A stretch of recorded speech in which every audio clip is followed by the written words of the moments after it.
rambut. Untuk korang yang baru kat channel ni, jangan lupa tekan button Ketat, subscribe. ketik terbonjol, bell poen semua notification. terbonjol.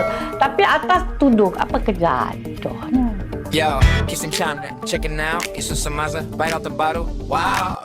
Update logic straight to your screen. Kasim Challenge, Pollington, clean. Yang muda-muda ni yang patut kena pakai tudung. Tapi sekarang memang ramai yang pakai tudung, kononnya tutup aurat, tutup rambut je. Tapi aurat yang kat badan tu dia orang tak tutup pun, dia orang balut. Ketat-ketat, ketat-ketat. Ketik terbonjol, poen semua terbonjol. Tapi atas tudung, apa kerjaan? Itu suka sangat dua soalan yang terakhir ni. Soalan pertama Tu selama ni tak suka lah yang tak, soalan lain pertanyaan tu. Soalan lain pun best. Okey, tapi soalan you yang terbaik ni ada dua ni. Macam you save the best for last lah Okey, soalan you yang pertama, apa lagi yang Kak Mi kerja sekarang ni? Kak Mi teringin sangat nak pergi haji.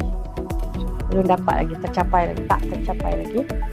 Dan kalau you tanya lagi satu, Ya Haji, ini kalau orang tengok netizen ni mengomen Sakan yang ni. Oh yang ini kenapa dia macam ni masih tak berhijab lagi ke apa benda dia orang? kan nak tudung bendanya.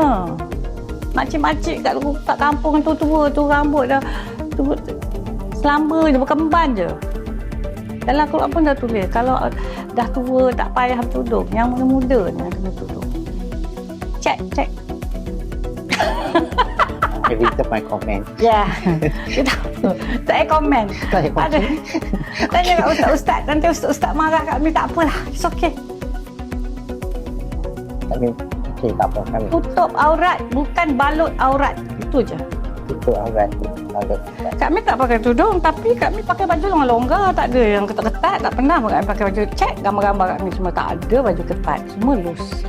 Oh, netizen buat kerja. Untuk korang yang sukakan video ni, cari. jangan lupa tekan button like, subscribe Alhamdulillah, famous lagi and kami. bell notification.